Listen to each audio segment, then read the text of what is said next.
All right, y'all, we live. Yes. Oh, Cool. sorry. All right. Good morning, everyone. This is Grown Woman Gaming Volume 253, and I want to welcome you all. What a lovely couple of weeks of events that turned up. So I would like to see who we're going to get started with first. Oh, and make sure to like and share. And we have a special guest today.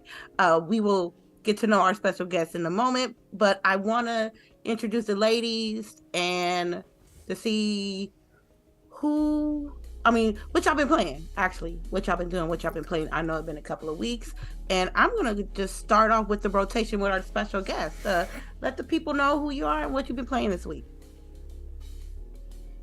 Hey everyone, thank you first of all for inviting me on. It's great to be with you. My name is Destiny. I'm the marketing manager at Freedom, the founder of Games for Games, and I also write a little bit and host over at Level 1 Gaming. What have I been playing? I have gone like balls deep into Grounded again. Like I'm loving my time there playing with friends. Had to turn the spiders down because arachnophobia. But other than that, like that's what I've been playing. I know I need to like do Star Wars and everything like that, but I'm so slow. Like my backlog is crazy right now. And then I end up just going back to games that I've already played before. I don't know, like nostalgia. But yeah, that's me and that's what I'm playing. I like how she glossed over everything that she does. Like it's like a little amount of stuff. Yeah. Like you see the list in the guest like a description. In the description, I got like a list of things that she does, and it's like I'm just playing Grounded. I'm just playing Grounded. Yeah, that's why you just playing Grounded, because like you make moves. Ain't nothing wrong with that. You know what I'm saying? All right then, Miss CHAREECE, what have you been playing? It's your girl CHAREECE here, everybody. I was busy with school, so I didn't jump on a lot of things as somebody is mad at me for not playing a certain game yet. But I did start the new game that the Genshin started, High Cow Star Rail. I am level 40 with 5 of my characters. I went balls into it. We just jumped straight in. It is on the computer and y'all going balls. Everybody going balls. Straight in on this one. I'm sorry, what? I am not. I believe it or not, I'm going to let you know how I have my budget for Genshin. This is I'm going strictly no money on this one. We gonna do free to play, and that's it on this. I don't believe it. It's like that. Yeah. I mean, but even with you paying free, playing free, I feel like you like know the tricks and stuff because so my daughter's playing and she's like CHAREECE this, CHAREECE that, right? And CHAREECE's like, oh, you gotta go to this app and you download the app and you check in on the app every day and then get your tickets and then I'm like, all right. She know all the insight. So when I started the game, I already had Buku's money saved up. I already had experience points. So that carried over from the last game, or no? Because I've done so much extra stuff offline, like the events. I've watched the Twitch streams. I've the developer stuff. Like while I'm at work, I just have stuff playing. You got to just play it in the background. In the background. So now that I know your daughter wants them, I'll send her the codes too when I get them. Okay. So that means you got to give them to her when I get them. Okay, Mama. I will. Okay. I don't want slick. I don't want to hear no teenager mouth. You ain't never lied, Lord Jesus. And then I'm Genshin. One of my dudes that I have been waiting for 3 years finally dropped, and I got him. Y'all, it was happy tears. I saw that tweet. I was like, girl, she's like, it was tears. It makes so bad. I let my daughter wish for him because she was like, Mama, I'm gonna be your good luck. I'm gonna help you get him. I said, okay. Oh, she's never gonna let you forget that. Never in her life, because not only did I got him twice, so he's upgraded. And then I got like 4 or 5 other characters multiple times, so like it was the best pools, and I didn't have to spend no money. Like she is never gonna let me forget this. Never. Yeah. So yeah, that's what I've been playing. That's what I've been playing. LBOOGIE, hey girl. What's up? What's up? I just realized this orange doesn't really work with this chair, but yeah. I've been playing. I mean, Star Wars came out, and I know, like, I had to play that. I've been wanting to play more, right, since the first one, because I felt like the first one, even though it felt like a nice fleshed out story, like you just wanted more. And that's just probably the Star Wars geek in me, because like I feel like they do a really good job, and it's probably because right, like with the Disney brand name, with the Marvel brand name, with Star Wars brand name, they like make sure the writers, right, are telling a story that tracks with, you know, the rest of the universe and stuff. So I don't know, I really enjoy the second one, I will say, because there's been like a lot of like keyboard warriors going to battle online about this game, and it doesn't look bad on the Series X, because that's where I'm playing it, but there have been times where I'm like, that don't look good at all. And then there's times where I've been like, this looks glorious. Typically the cutscenes look amazing. But I don't know, Seer from last time, you know, the lady who used to be on Mad TV, she's been on like a ton of video games. Yeah. And I'm sorry, I can't remember her name. But she's in it, and just there's been a lot of times where her face doesn't look like as clean, right, as Kel's face. Like, you know, she needed a little more time in the oven to cook type of thing. Yeah. But other than that, it's a very fun game. You have more force abilities and whatnot, but it is still a Souls-light type game. You cannot just be thinking that you just gonna mash X and and you're gonna make it. You gotta actually strategize and whatnot. So, and you can see on the screen right now, you got the double lightsaber with Cal, and then you can also break them apart and have two lightsabers for like quick close combat is what you want that one for. So I got one question for you. So do they start you out with that weapon, or do you have to find it? No, you start out with the two stances, or you get the second one very quickly, because here this is still pretty early in the game. Because I know in the first game you obtain that weapon, and then like right. Yeah. So right now it feels more like I'm attaining like customizable items. Like now I have Cal looking like a country singer. He has like a huge beard and then like a short tight up top. But I've seen other people are getting different stuff, so maybe they're randomizing who gets what out of the boxes, which is cool too. So everybody doesn't have the same thing all the time. But I see more of that, more of like customizing what your lightsaber looks like, rather than different stances, I guess, for your lightsaber. Yeah. I think there's just the 3. But yeah, it's good. I'm playing that, play Call of Duty with Lady and the 2 crazy guys that we play with. And then I played last night with these crazy ladies, minus Des. And we played Redfall. Yeah. But I'll leave that for later. How'd you guys like Redfall? I think we gotta talk about it. Yeah, it's fun with friends for sure. Fun with friends, definitely. Okay, that's what I've been hearing. It's like really fun with friends. So I've been thinking about playing it since I have it on Xbox Pass whenever my computer comes back. I know. Yeah. Sad. But that's it for me. It's always sad. All right, and Miss Delilah HD. Yes. Welcome everybody to the show. So what I've been playing, The Last Case of Benedict Fox, which I'm absolutely loving. You know, Metroidvania type game. That's my jam, my favorite genre. So y'all know I'm all over it. The game has a ton of puzzles in it. I even had to pull out like pencil and paper to try to figure out some of the puzzles, but it's just a lot of fun. Basically, you're this possessed detective trying to solve, a case that happened with your parents. Pretty dope. Great mechanics. So I don't want to spoil too much, but check it out. It's on Game Pass. What kind of game is it? Because I don't think I can recall. Metroidvania. Okay. It was one game they showed during the Xbox showcase where you're kind of possessed by this demon, and you're a detective, and you're trying to resolve this, I kind of regurgitating what I just said, but yeah, I get it now. Yeah. I'm tracking. And also, we played Redfall last night, which was fun. But even before playing with you ladies, like I played a little bit on solo, and the experience is definitely very different.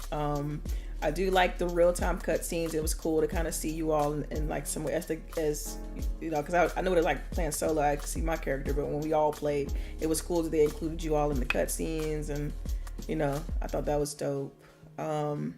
It's still very glitchy. I mean, I think Lady has a clip of me jumping around across the screen and all this stuff. So I'm hoping that the team can kind of clean that up.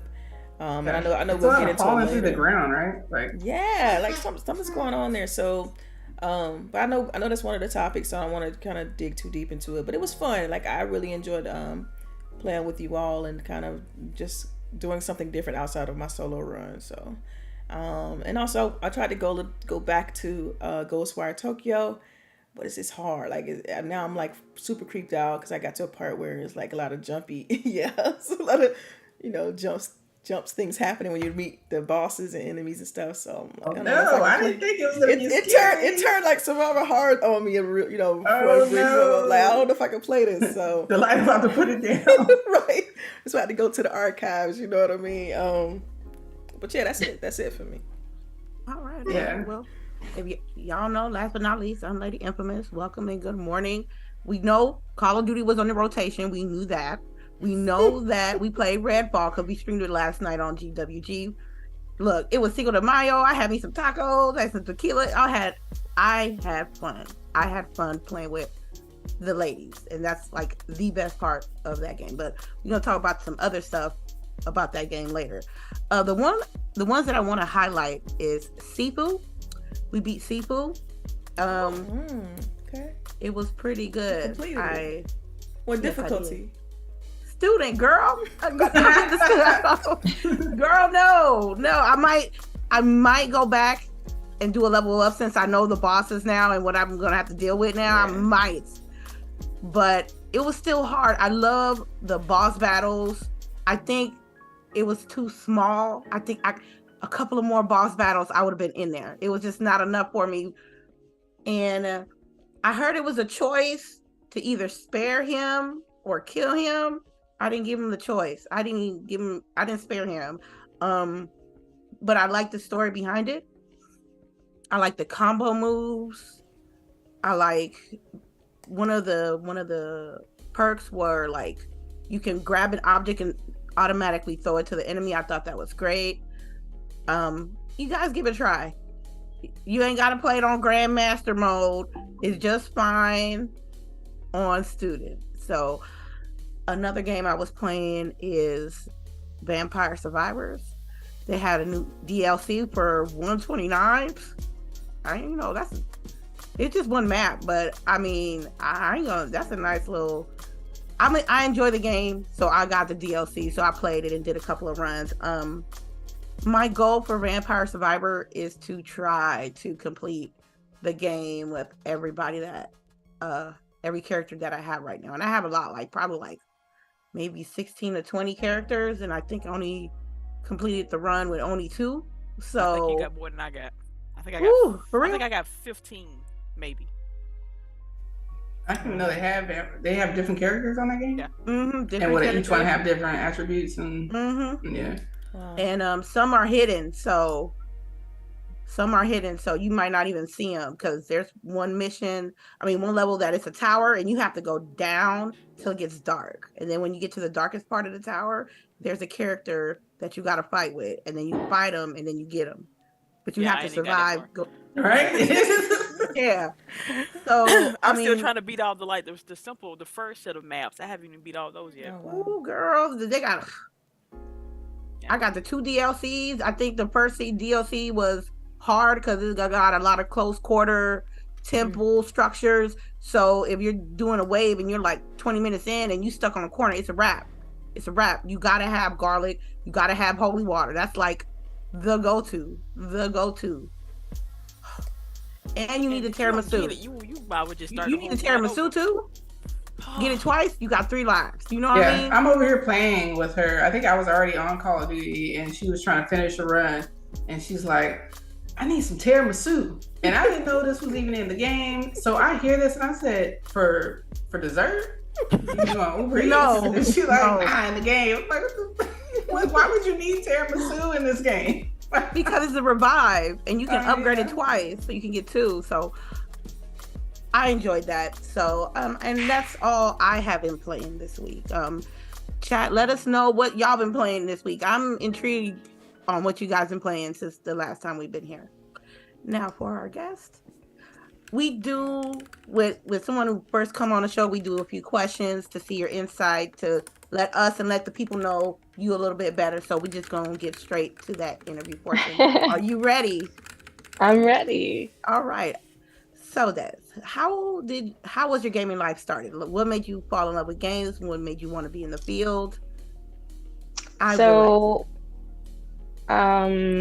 started fairly early. I think I was like maybe 3 or 4. My dad is someone who likes to have like all the newest gadgets, no matter what's coming out, and he's not a gamer, but he bought us an Atari while we were still living in Germany. So the first game that like I played was like this really old Smurfs game, which was basically like MS Paint when it first came out, and you could like decorate your house and stuff like that.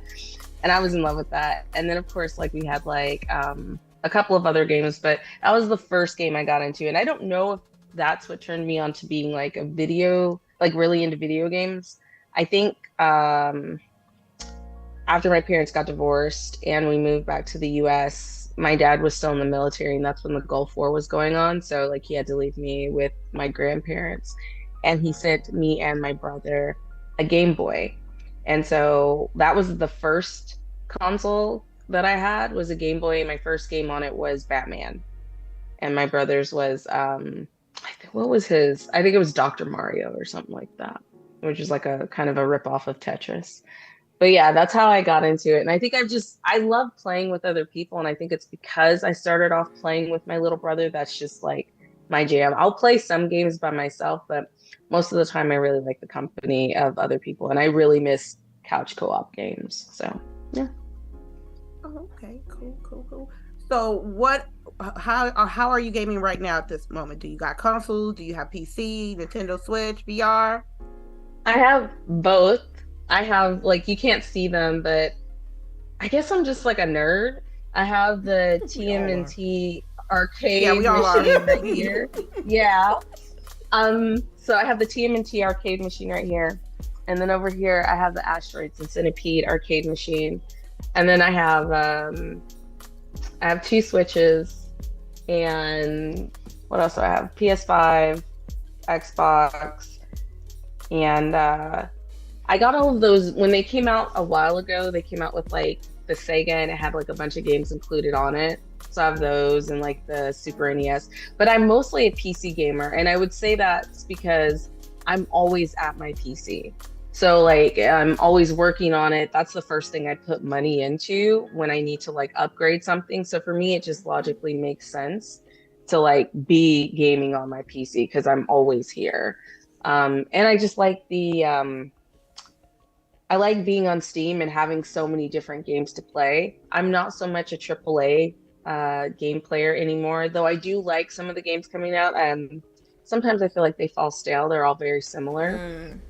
So I've gotten really into indie games. And because indie games usually go to Steam, like it's easiest to port to Steam first, I just feel like I have more variety there.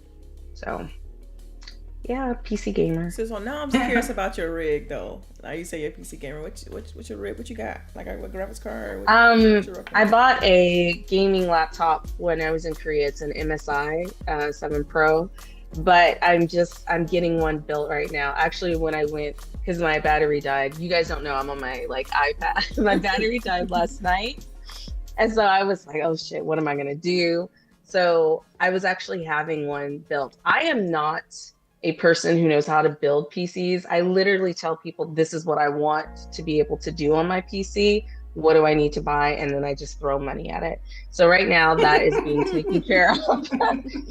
It's being taken care of right now because I need it for work. But when I get it back, I'll be able to tell you all the specs of it. Okay. Right now off the top of my head. I thought it's going to be like, it's like kind of 4090. Right. Nope. Right. Nope. I'm just like, this is what I want to do. I want to be able to run this game, and I want to be able to run Photoshop at the same time if I have to. And then if I need to edit, I need that. So like, just give me all of the shit that's gonna make it run smooth.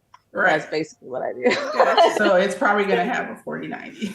It's good. It's powerful. Yeah, I put a lot. I put maybe 4K into it. Yeah. So. All right. Oh yeah. Okay. Founder, I don't host, want to update it for a while. Sorry. Go ahead. Oh no, that's fine. That's fine. I wish when it comes to PC builds, I'm like living through y'all right now because when she stops dragging her feet, she'll be with us. Yeah, I'll be with it. I have like parts and stuff in the next room, just ready to be built. It's just. I understand.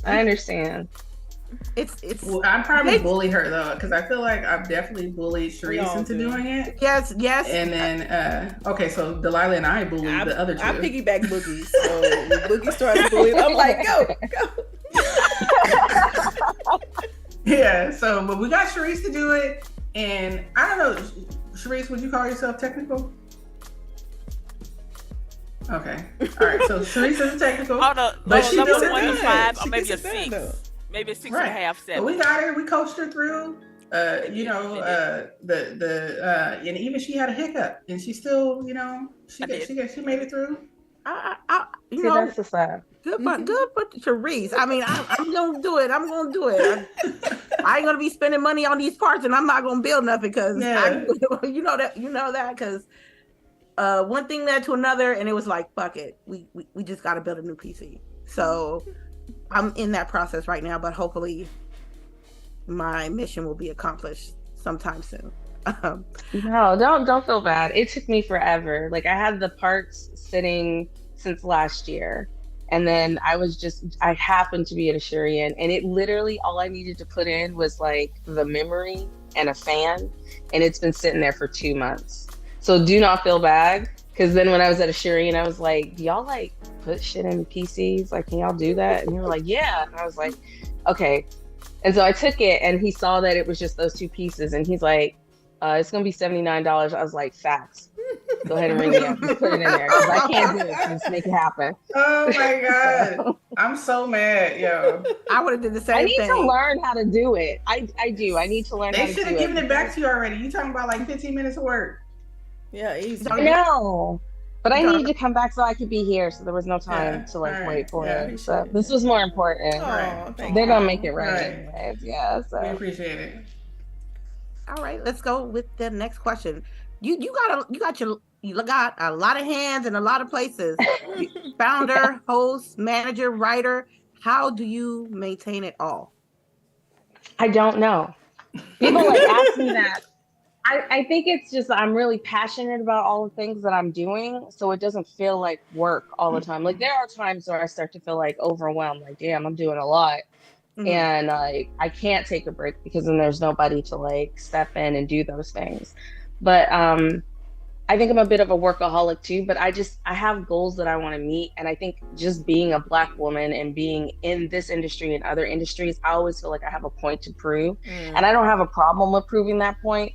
But like, I'm okay with being the person who's like making steps and paving the way for other people, because it was done for us, but like, I feel like millennials have really broken the mold in a lot of industries that like Black people didn't even think they could be in. Right.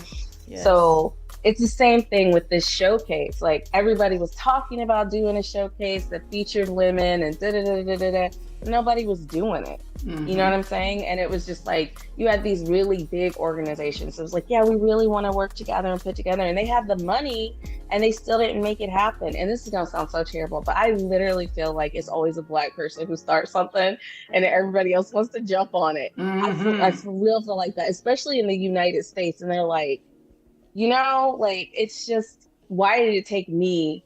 Like, and I don't even have the same connections as everybody else to make it happen. But the point is just going out there and doing it. You know what I'm saying? So I think for me, what I take away from it is just feeling that accomplishment. And that's almost worth like being as busy as I am. Right. And then hearing other people talk about like, man, that's so great that you were able to do this. And like what you're doing means a lot. And I don't do it for the credit. I do it because like when I was younger, I would watch cartoons and I would play video games, and like there was just never any Black girls in those video games, and sometimes there weren't even any girls. And so I remember growing up and being like, Jasmine is my favorite princess. But then later I realized that Jasmine was my favorite princess because Jasmine was the one who looked closest to me, which doesn't, you know what I'm saying? Yeah. For real, because I'm a Disney buff, so yeah. So I just, my endeavor into the industry wasn't really for gaming. It was for 2D animation, and that's what I went to college for. That's what I got my undergraduate in. But then I realized that there are so many industries out here that just aren't representing correctly. And so we got to step up and make sure they do represent correctly. So I'm doing the same things that I wanted to do in the animation industry. I'm just doing in the game industry. So yeah, because I feel like it's been 2 years since everyone had their black circles out, and I don't feel like anything has changed for us. I don't even feel like I think the majority of us that were even able to get a little bit of something out of that whole time period, maybe, again, like 1% is still doing what they were doing. It's like such a small percentage. And then they hired a ton of people hired a bunch of people of color, but then when they needed to lean out, they let go of all those people. And it's like, I get, the first or last in, first out type of thing. But if your whole point is, sorry. It's okay. Yeah, trick and treats. But yeah, if we're working toward diversity, then we're working toward diversity. Otherwise, you just put all that shit out there for right. And black is not a trend. You know what I'm saying? And that's how the U.S. tends to look at African Americans and marginalized voices. And like, once it's trending, it's hot. Let's do everything we can for it. Black History Month is basically the prime example of everybody doing everything they can to make that dollar off of Black history and Black. What about people. Juneteenth? Juneteenth has oh my god, crazy. Oh my god. So we're doing something for my neighborhood. As a side note, we're doing something for my neighborhood. My job was to try to find like things for like a goodie bag to give the kids. So like we were doing like a coloring book that I found, some colors, stuff like that. But I'm like, they have goodie bags. Happy Juneteenth goodie bags are out there, y'all. Wow. Like they're making money off of it. And it's like, but what are you doing to uplift the people? Nothing. If they were taking that money and I think I was watching something, like just some interview, a really old interview that Tupac did. And he was talking to a couple of people and they were like, yeah, well, I donate to charities and I do this and I do this. And he was like, well, how much of that money is actually going into the neighborhoods and the communities that need it? Because you're saying you're doing all of this, but the community still look the same. You know what I'm saying? So it's like, if we don't do it ourselves, then, and of course we need allies. This is not me saying we don't need allies, but we need true allies, right? At the end of the day, not people who are like just doing it for clout. So just someone who's towing the line, Right. So just to like go back on like what I was saying, I don't even know if I answered the question now. No, that's fine. It's quite all right. I'm over here listening and engaging. I mean, you're really showing like your statement really leaned forward to the next thing the next question I wanted to ask you is, what is the importance of women that look like us in this gaming space? I'm talking about producers, animation, journalism, content creators, streamers. Like, what is the importance of that? Oh my God, representation is so important. As a matter of fact, like I was saying earlier, my favorite princess was Jasmine because she's the one who looked the closest to me. You know what I mean? And I think as growing up, and not just little girls, but like girls who are starting to get in careers, like you need to see yourself in those spaces, or you might feel like those spaces aren't for you. And why do you feel like those spaces aren't for you? Because you don't see anybody who looks like you in those spaces, right?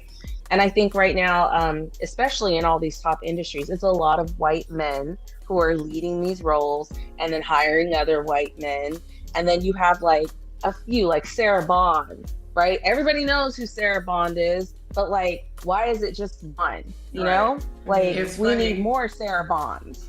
Because she tweeted out, for the what was it, the women's Women's of Xbox. Women's women's of Xbox. Yeah. But the picture she tweeted out was of all white women.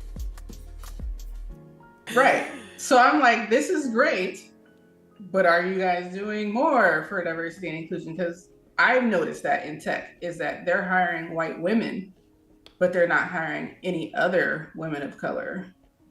Right. So it's like they're getting the check, right? Because there's definitely a HR check that they're, hiring diversity because they're not hiring white men, but you're basically just making a new problem. And another one of those issues is like when I was talking to Freedom Games, like, because I'm always like, we need to diversify, because if you see the website, I'm like the only Black person on there other than Menu, but I think he's mixed with something, I don't know.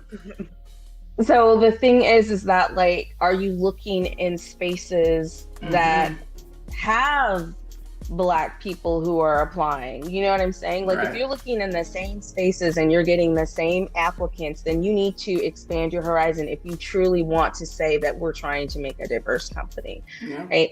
And that's not really like shitting on any other company or anyone in particular. It's just saying like, those are facts. If you're looking at the same group of places, you hit the same places, then you're going to get probably the same, the ratio is always going to be that set ratio. So for any companies that are listening, y'all need to expand y'all's horizons. We can't find everybody on LinkedIn. Not everybody is on LinkedIn. There's so many different places. And I think like a lot of companies are like, well, we're putting it out there. And I was like, yeah, but when you look at those candidates, like, are you really looking at those candidates and being like, let me give this person a chance, not just because of their skill set, but are they trainable? And I think that's really important too. You have a lot of companies who hire people based on their personalities. And I don't think a lot of people think about this, but as in a Black community, we want to be around other Black people. That's just how it is. There's that camaraderie. When you have a lot of white people at the top, right? Even subconsciously, they're going to hire other people that they feel like that look like them. They have that camaraderie with, right? Yep. So that's part of the issue. They have to break out of that. Yeah, I think too. See if I can gather my thought back, because I had a thought. I'm sorry. No, this is a great conversation. Like, I think this is, this is great. I don't think I'm gonna get it back. You're not gonna get it back? I'm trying. Okay. Well, let me know. We'll get back to it. Find it. If you find it, just let me know. You recently did a collaborations with GameHers on mental health awareness and well-being. Like, I think it was a little while back. Can you please tell me your experience with I think it was like a week or two ago. I love Verda. I hope you guys, have you ever had Verda on your show? She's incredible. She's also African American. And she's one of the founders of GameHer. So that's kind of how like as soon as I saw that there was a Black woman in a leading role in there, I was like, I gotta get her on the podcast. Like, I was so excited because you just don't see it.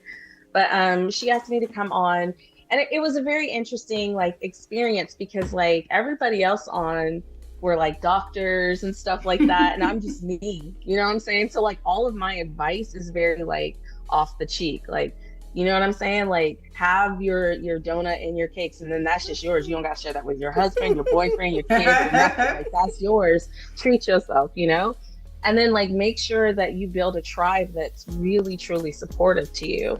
And those are the kind of like that's the kind of advice that I was given, right? Because I don't have a medical background, so, but also like I think being given that chance to talk to people and having somebody who's not a doctor talk to you is also really comforting. And seeing somebody who's like, seeing somebody who's doing a lot of things that you might want to do, and like they're just out there doing it. I think that helped a lot of people, because I had a lot of women message me afterwards and just be like, thank you so much for coming on. Like, I really felt like I could connect with what you were saying. And I was like, yeah, because I'm not giving you any medical jargon. I'm just telling you how I do it. day to day. Right. Eat your chips and have that ice cream and like don't feel guilty about it. Right.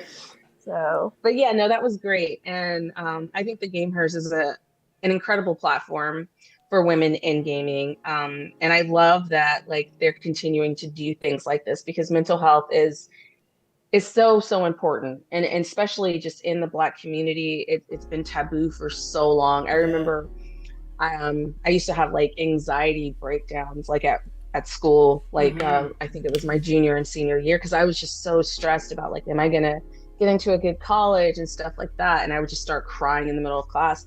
And my dad is single, right? And well, he's not single now, but I would say he's a single parent. And he raised me and my brother.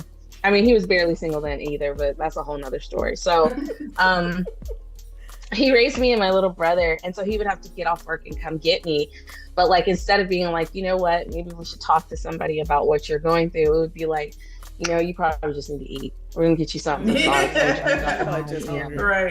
You probably just hungry. You know what I mean? Because we just don't talk about those things. So I think having that just for women is important, because I think women go through a lot of things that like people just don't realize, like being on your period, going through menopause, like going through ovulation is like, you know what I'm saying? Like our hormones are always crazy. And then you just have years of oppression. Yeah. And so being a woman in today's society, still like people trying to police our bodies, like, sir, why are you, I'm sorry, I'm just gonna say this, why are you in my vagina and I don't even know your name? You know what I'm saying? Like, why are you worried about what's happening with me?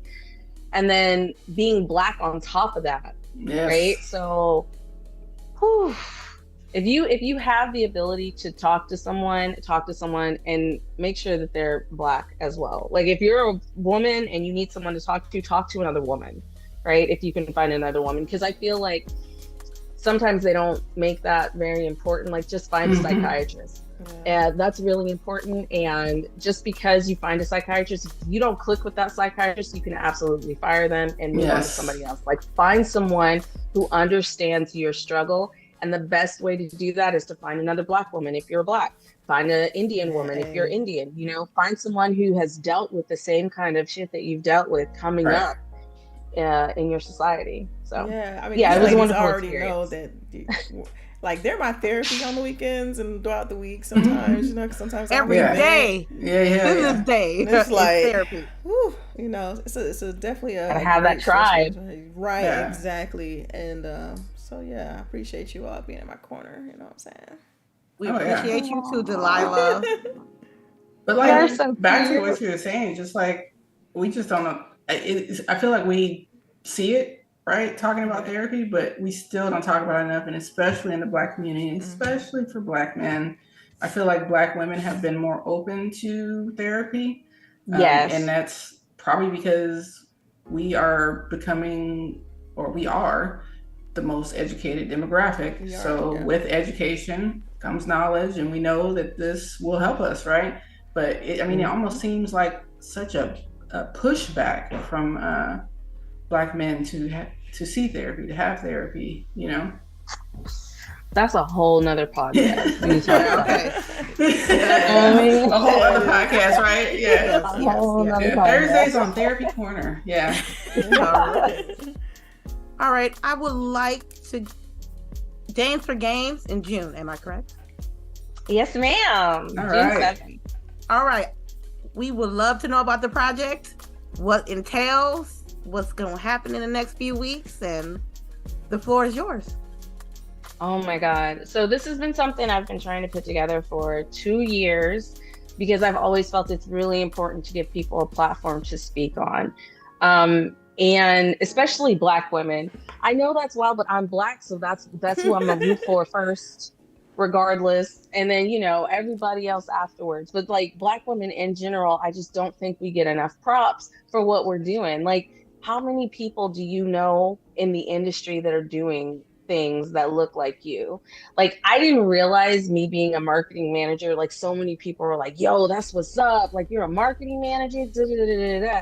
And then I realized, I'm one of those faces that other people aspire to be in the industry, right? Without even realizing it. And I was like, I really want to create a show. We have a show that features like a lot of developers. Majority of them happen to be white males. Like, why not have a show that features women from all over the world talking about their contributions to the industry and how they've changed the game for women who are coming in behind them. We're not rappers, so we're not going to diss on anybody who's like paved the way before us. So let's like put together something that really embraces us. And also, while we're being positive about it, not shy away from the fact that it has been a struggle to get to these places, right? To be a marketing manager, to be head or a CEO of your own developing company. Right. We've had so many people apply, and it's just been like such an honor to see all of these different creators, these women-led studios and co-led studios, and to see the different roles that they're taking on in the industry and in their companies. And I don't just want to focus on the industry. I also want to focus on just the game players, the ones who help the community thrive, because there are a lot of women who play games. It doesn't matter what kind of game you play. It doesn't matter if you play COD. It doesn't matter if you play Sims all day. You're still a part of the community. And I think I think a lot of AAA companies still don't realize the power in the female buying power when it comes to the game industry. Goodness.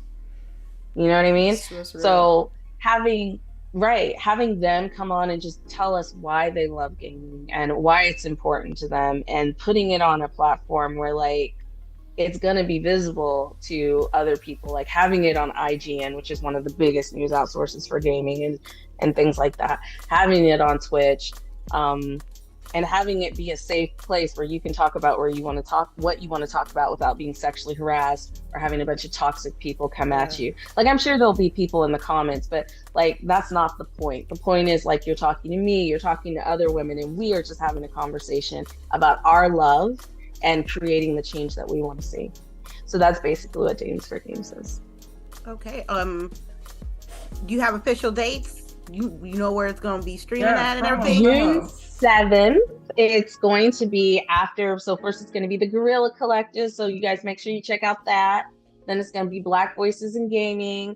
And then right after that, it's going to be Dames for Games. It's going to be on IGN. We have all the same broadcasting partners. And huge shout out to the Mix team. Huge shout out to Freedom Games, because they make your girl feel special. Like they really helped put all of this together and like worked with me to make this happen.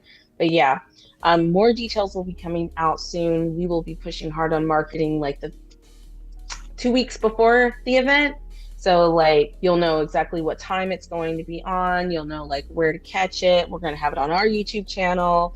It's going to be on the IGN YouTube channel. It's going to be on the Mix's YouTube channel. We're going to be everywhere. And if you need links, they're at the bottom. Delilah got everything there. She got the Dames for Games Twitter, Level 1 Gaming, Freedom Games. It's all down below. All right, now we're gonna be lighthearted with these next two questions. I mean, all right. We always ask these two questions, no matter if it's our guest's first time here. So, what are your top 5 games/franchises of all time to you? Oh my gosh. All right, so my favorite game of all time that I always go back to is Streets of Rage 2. Blaze is my chick. I love her. It's a super old school. I was so excited when they came out with Streets of Rage 4. I found the gameplay a little slow, like the mechanics were a little heavy, but I loved like they had so many like callbacks to the original.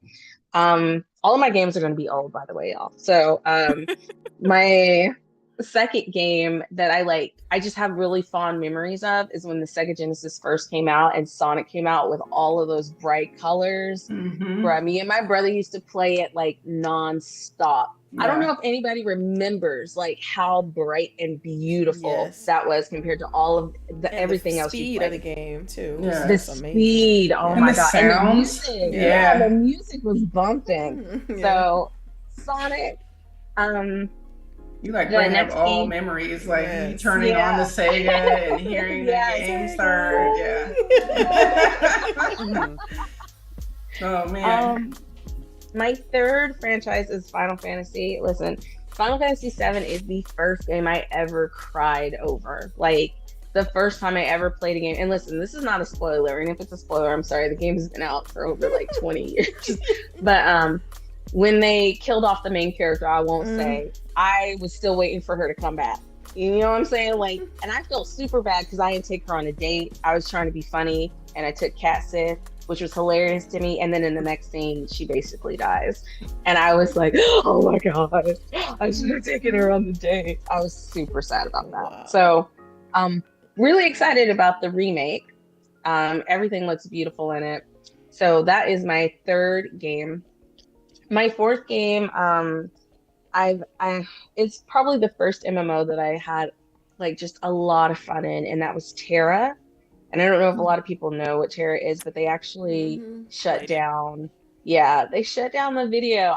Shut down the whole game. They did a whole like little video of like the character walking away and all the characters saying like goodbye, and then like it was done. So Terra was definitely one of those games that like I was just like super sad about. Oh my God. Yeah, it was really sad. I was not ready. And then I would have to say like my fifth game, like just off the top of my head, and I think this is just like nostalgia, is when my grandmother would go to like the laundromat. They always had an arcade machine there with Pac-Man on it. Okay. And I would beg her for quarters to play Pac-Man. So that's pretty much all of my games that I love are basically nostalgia because they all have like really good memories connected to them that have nothing to do really with the gameplay itself. But like those were just really good times in my life that I remember. So yeah. And then I think sorry, I'm gonna take over for Lady for a second. I think the last question we typically do is well, is that you got 5? Yeah, that was 5. Okay. Cool. But what is your favorite food? You know, like if you had to eat something forever. Forever. That's hard. Is that harder? Is what you would eat forever harder than your favorite? Yeah, it is. Yeah, because I know I would get tired. Okay. I don't think there's anything I can eat forever. What is your favorite food? Like the food that you're like, ooh, I'm feeling good and I'm treating myself. I'm gonna have this. Korean fried chicken. Yes. Wow. It's the marinade, right? Yeah, it's the yum sauce. It's so good. Oh, but yeah, Korean fried chicken. That's the one thing I miss about South Korea and some of the friends I made over there. But the chicken, absolutely. I don't know what they do to the chicken, but it is like the best chicken I've ever had in my life. Bonchon is Korean chicken, right? I think it's a franchise, but sorry, go ahead. No, I was saying how she had the authentic South Korean fried right? chicken. Yeah. What took you out there? If you don't mind me asking. I was born there, so my parents met. Yeah, my parents met in South Korea, and then I always wanted to go back and kind of like see what it was, but I decided like it was a huge career move, and I just decided to go there. And while I was there, I was like, I might as well work. So I ended up living there for 5 years. Oh wow! I just came back in 2021. And what made you come back? COVID, and also I was tired of South Korea. Okay. So I wanted to move to Prague, but because of COVID, they shut down. They were like, we're not taking any Americans. Yeah, we're not taking you. Not taking any of you dirty Americans. They were like, I was upset. I was like, yeah, I know I have an American passport, but like I have not been there. And they were just like, no, we're not taking any chances. Y'all are going crazy about haircuts. Y'all can't come over here. So, yeah. That's too hilarious. Hilarious as hell. All right then.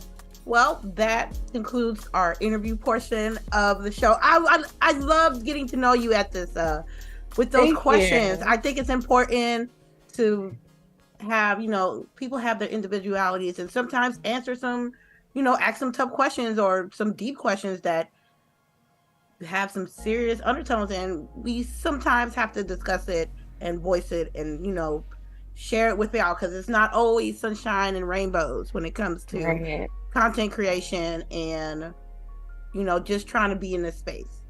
Okay, So we are now entering the portion of our show that we do our topics. I didn't put too much topics this week because it was a lot this week, and I think we will have the time to cover it now.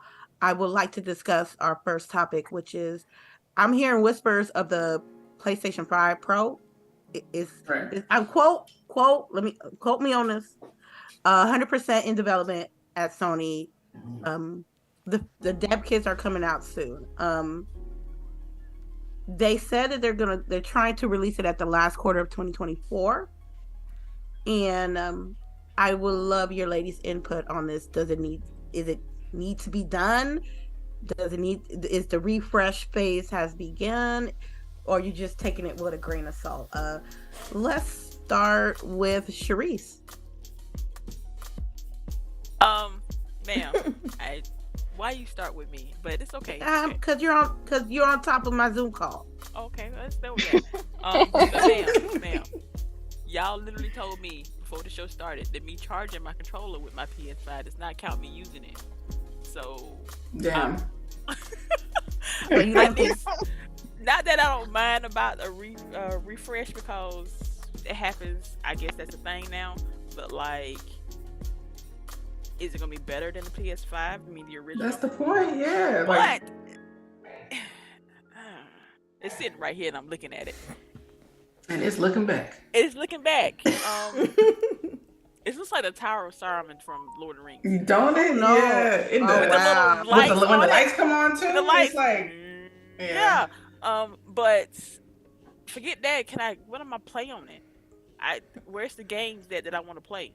I mean, you got Spider-Man coming. It's not gonna be Miles. Forsaken DLC. It's not gonna be Miles though. Yep. You got Horizon. What about Horizon Forbidden Miles West? got his. I don't think they're doing another one. We got Last of Us remaster of the remaster. I ain't playing that game. Why not? I'm telling you, that gotta be Shree's next game. It's gotta be. She gotta play that game. You gotta play that game. Why y'all doing me like this? If that's the case, gotta be done. PC. Why can't I play it on PC? You can. Cause it's sitting there, so like, give it some love. For me, I'm tempted to sell. We already talked about this, but I'm thinking about selling mine. So no. Well, okay. Just say the word, Delilah. Take it off your hands. You know I'm good for it. You know I'm good for it. Let's talk after the show. We can talk after the show. Okay. I don't see the point right now. You don't think it's a point? They don't even have the original, and you're finna make a pro, which is resources from the original to make this pro. Are you gonna drop the price of the original? Ooh. Usually they do though, right? Usually they drop the price of the original once they come out with a. But how much though? But how much? Yeah. And it's still too big. It's still too big. Like if you give me make slim, the regular version, and I might think about getting a slim because this thing is fat as I don't know what. Okay, I'm gonna be completely honest with you. I'm the peasant here with the PlayStation 4, so I am a peasant because I have the PlayStation 4. My eyes is not really on the big booty Judy PlayStation 5. My eye is on the digital version. Go give me an extended hard drive and call it a day. You know. Mm-hmm. If it is, if they make a slim, I'm getting it. But what you gonna do big smaller than this? I'm gonna turn this one into what's his name because they're gonna be like, what's his name? To GameStop because they're gonna say, bring me a PS5. I'm gonna give you whatever toward your, next one and give you a little more extra. So it's probably gonna be like $100 I gotta spend. There you go. I might do that too. Yeah, especially because I haven't opened it yet. I just think it's weird that like they're coming out with it and people still a lot of people just got it. Right. This one, so it's like y'all had issues with producing this one. Maybe you should wait a little bit, because I don't even feel like people are asking for the new one right now. I haven't heard nobody say they wanted a newer PS5 at all. Yeah, these systems came out in 2020. It hasn't been that. To me, it's not that much time, right? So late 2020. No, but even with them getting it out to the devs in 2024, that means that they're probably trying to get it to folks the following year. So it really 5 years. Out. Yeah, it really wouldn't. So that'd be come 2025 is what you're saying, right? Mm-hmm. Well, then that makes a little bit more sense because, like I said, these systems came out in 2020, late 2020. So to have them coming out like relatively soon is, to me, that's too soon. Like, you know, it was just a minute ago that we were fighting over the fact that were they in stock and can't get them, and you know, trying to hunt them down. And I don't think people were able to really get their hands on them until like this past year, right? And then they like had a surplus of them, and people were like buying them. So yeah, because the scalpers they took too many of the PlayStation 5s and they couldn't flip them like they thought it was. Yeah, that's what really was. People paying $1,000 for them. Right. No, I'm not paying rent for a retail console. price. You know what I mean? That $550? That $550? People was doing it too. I'm like, it ain't ever that. Yeah, serious. people were definitely doing it. $1,000 I remember seeing them when it first dropped. Oh yeah. Like, especially when the first couple years is typically, you know, back compat and, you know, they have like cross generation, so you don't even need to upgrade, in my opinion, for at least the first couple of years. But that's just me. Anybody else want to talk about the PlayStation 5 Pro before I go to the next topic? It better do a little more. I just do a little more. I mean, like what Boogie said, like I just hope that it's. I hope that it's slimmer. I hope that it's, because like this thing is massive and it messes up my whole aesthetic. Y'all know I'm big on aesthetic and having stuff, you know, spaced properly on my, you know, system and TV stand, all that stuff. And this thing is just, it messes up the aesthetic, man. I can't get jiggy with it. So did you try to? I hope it's customizable. That part. Why we ain't? It's a white, like, I don't know. This white. Yeah. Can't you take off the? I hope it's customizable. Get you some panels. Yeah, get them side panels.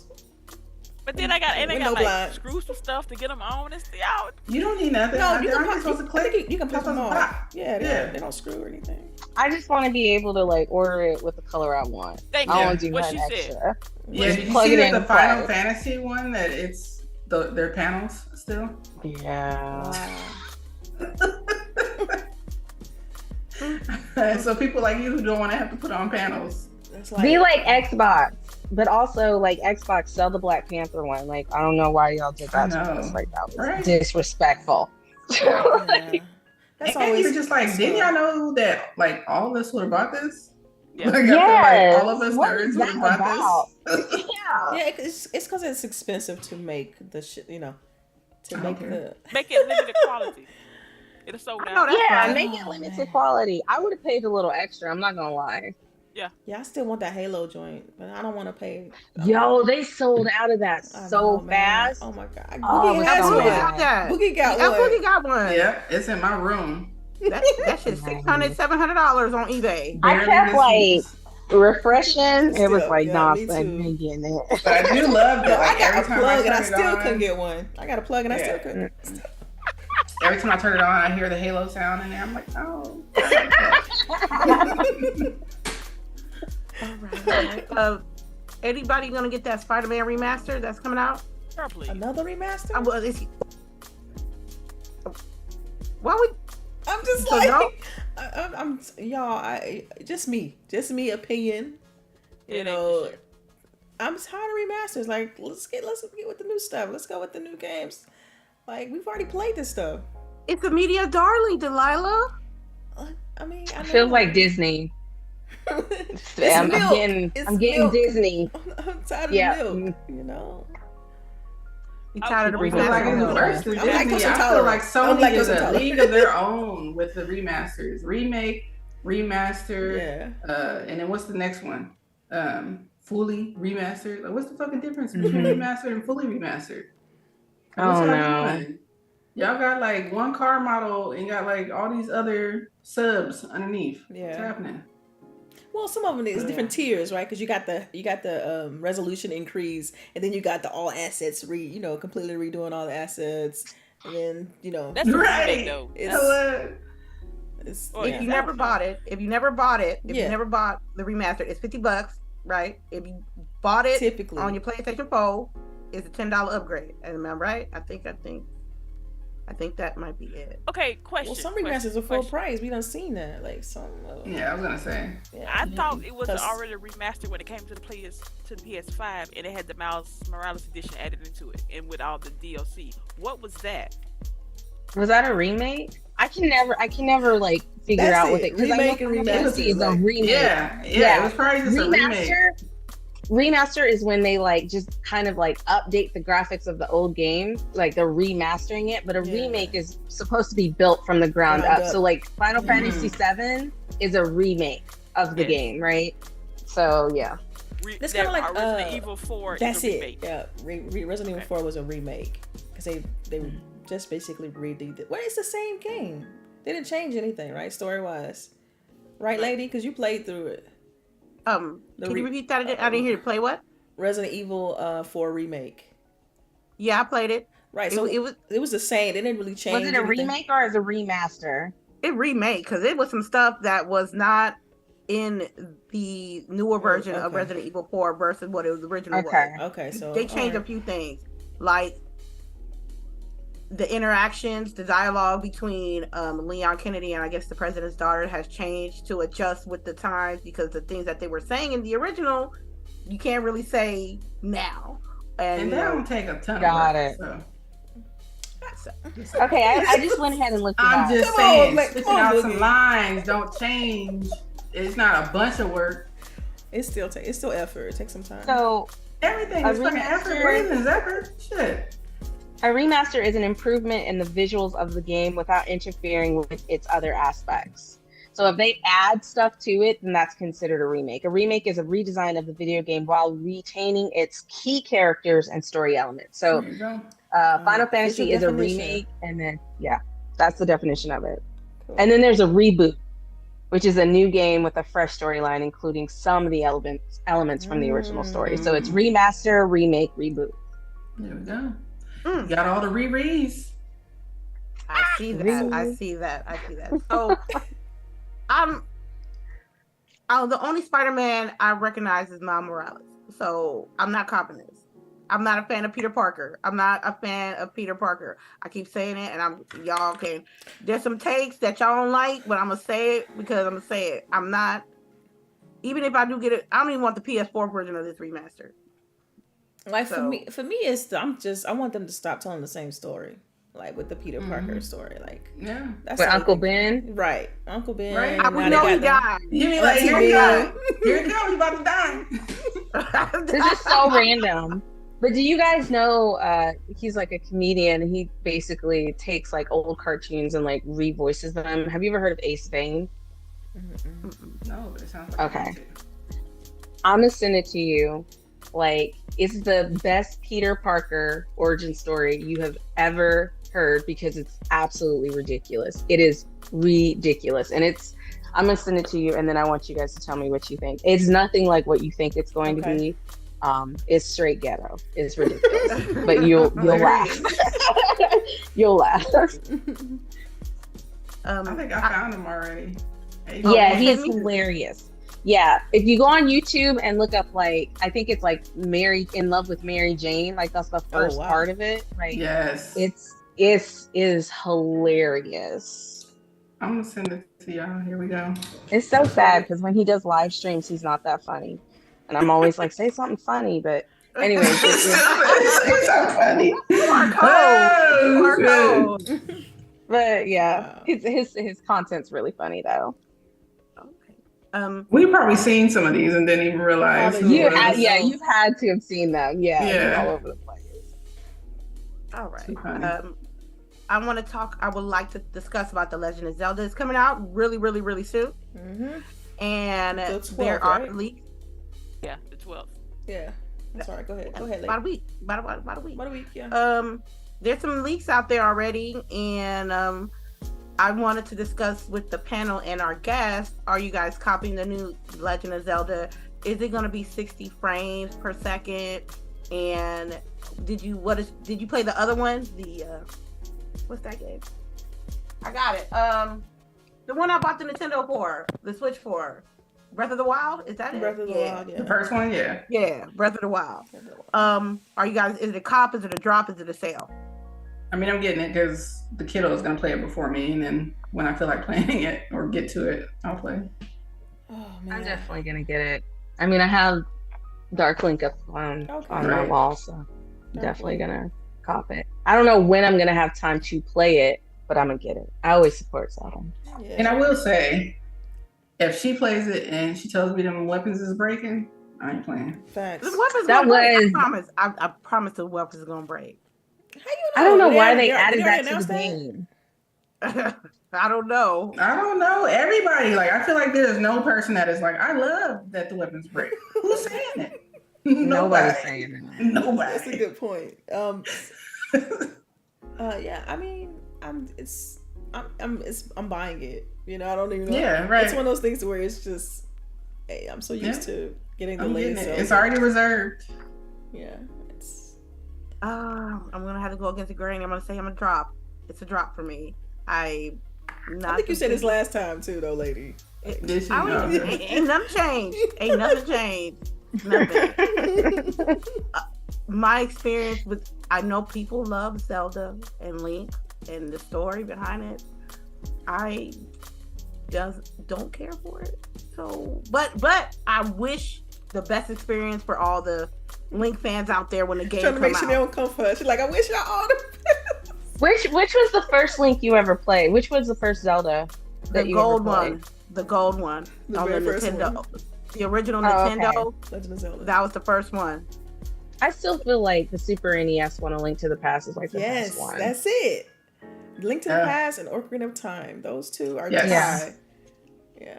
Yeah.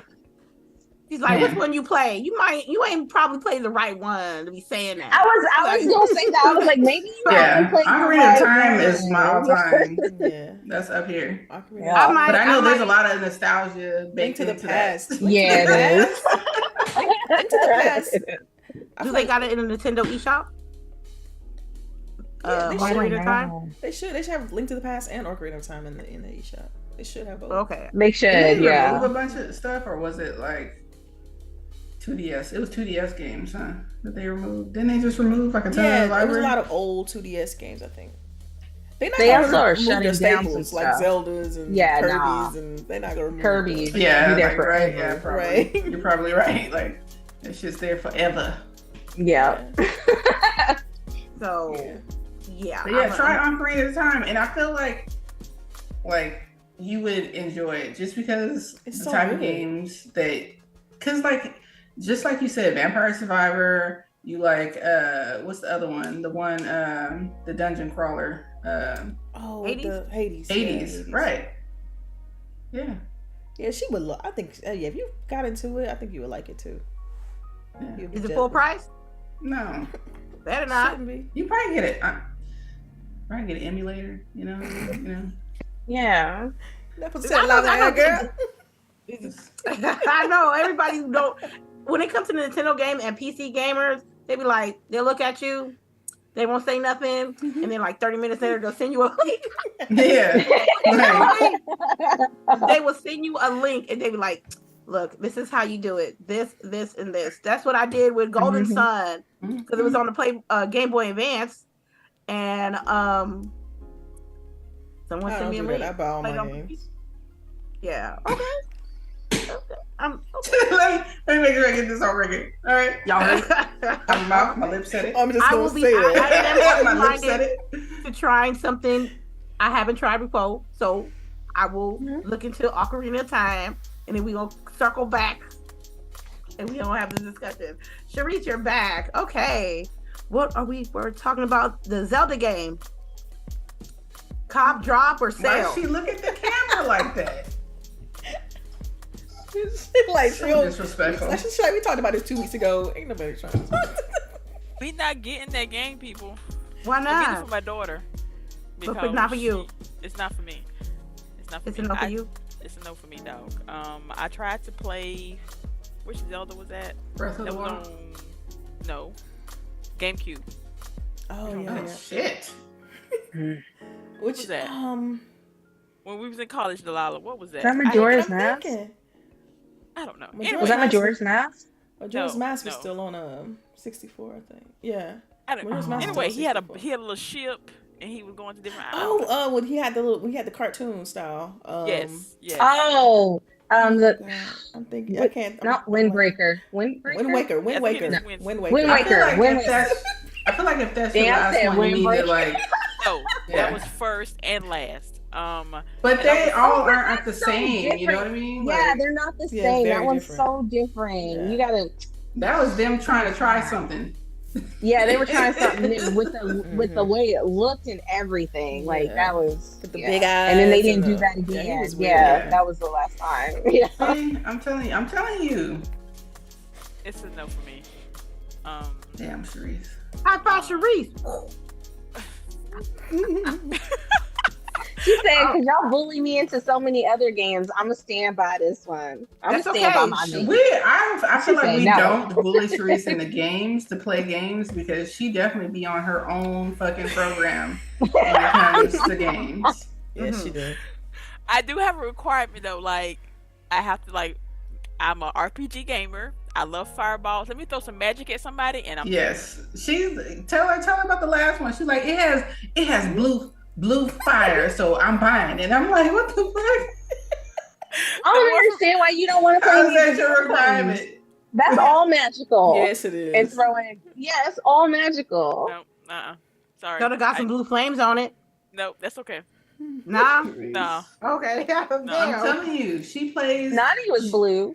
She'll come and be like, I'm playing this mobile game. Be And like, what? I'm what is playing that. Yeah, we like, where the fuck you find these games at? Yeah. that's what happened with Lost Ark too. I was like, y'all was. Yeah, she had all of us download that shit. Ark is. Don't nobody play it still but her. Hey, I stopped playing when people could like cannibalize your body when you logged off. I was like, that's a Whoa. no for me. I didn't even Yeah. And I know that. Is that true? Yeah. Charisse? no comment.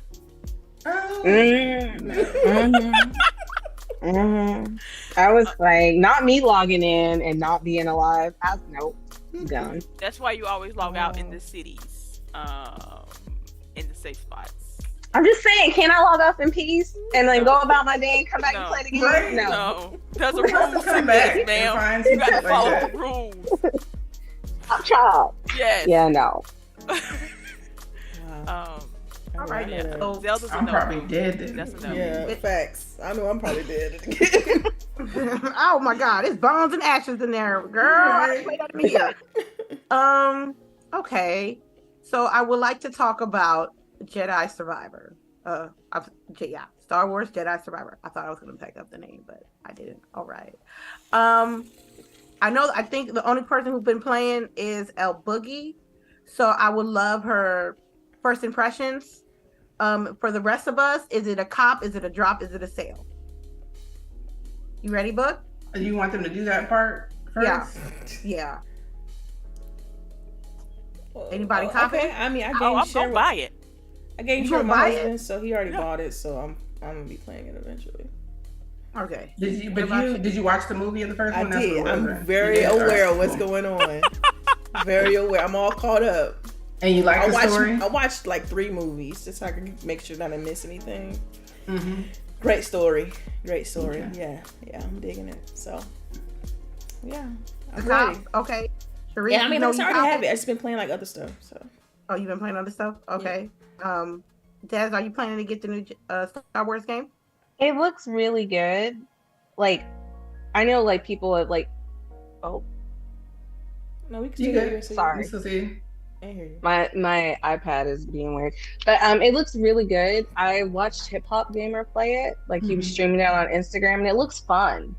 So I might play it. I've been playing Old Republic, the MMO, which I've been having a lot of fun with. So yeah. So I might cop it. I But feel not like that's what the anytime community soon. wanted, but I know. this is what we got. Yeah. And it's not bad, but it's just like not what everybody wanted. Yeah. That'd be nice if they did put out another MMO though, because that one is so in depth. I didn't expect it to still be as good as old as it is. And they still updating that game too, which is remarkable. They're still updating it. Yeah, I'm still shit is still popping off in the Wow. game. So I didn't know they were still updating it. That's crazy. I'm gonna catch it on sale. I want to play the first one, low key. You haven't played the first one? Because I was all swinging my lights. Look, just watch. You like me? Watch the movie. I told her, but you know how she is. You know she can't do that. Her soul will not allow her to not play the game. Mine can't. Mine, right? Mine can't too. Mine be like, excuse me, let me get out. Right, exactly. I low key want to play it, and I'll play it on the the beginner ability, I guess. Jedi student, because it's how Souls like it is. Like that should be right in your jam. Yeah, I'm saving those 15 hours, so y'all can have that 15, 18 hours. I need that time.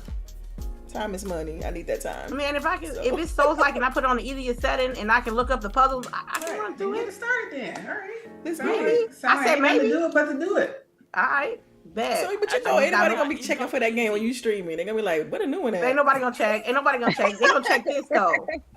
They're gonna check this though. So watch the movie. I'll just watch the movie and just grab some popcorn. And then we can all talk about it.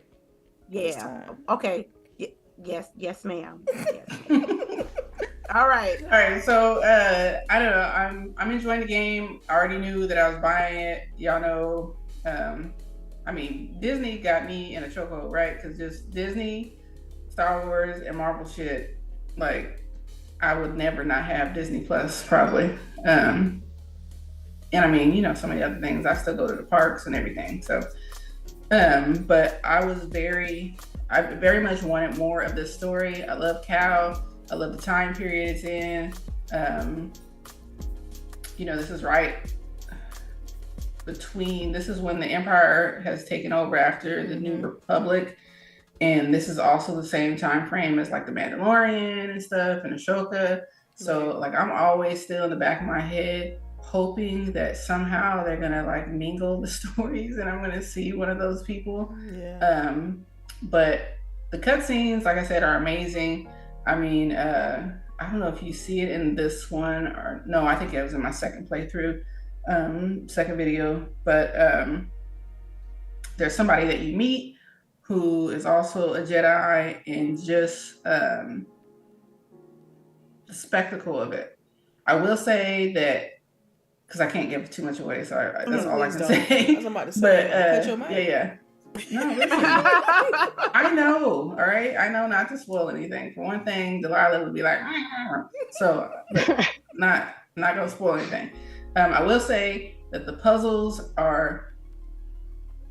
the whole game is a puzzle, but they have these like dungeon type areas you can go into that is like nothing but a puzzle. You're supposed to be I heard it's Metroidvania kind of style. It's pretty hard. I've already got the walkthrough up for my from IGN to help me, because I am not sitting here. I'm not gonna sit here racking my brain. I'm trying to play because I want to get the story right.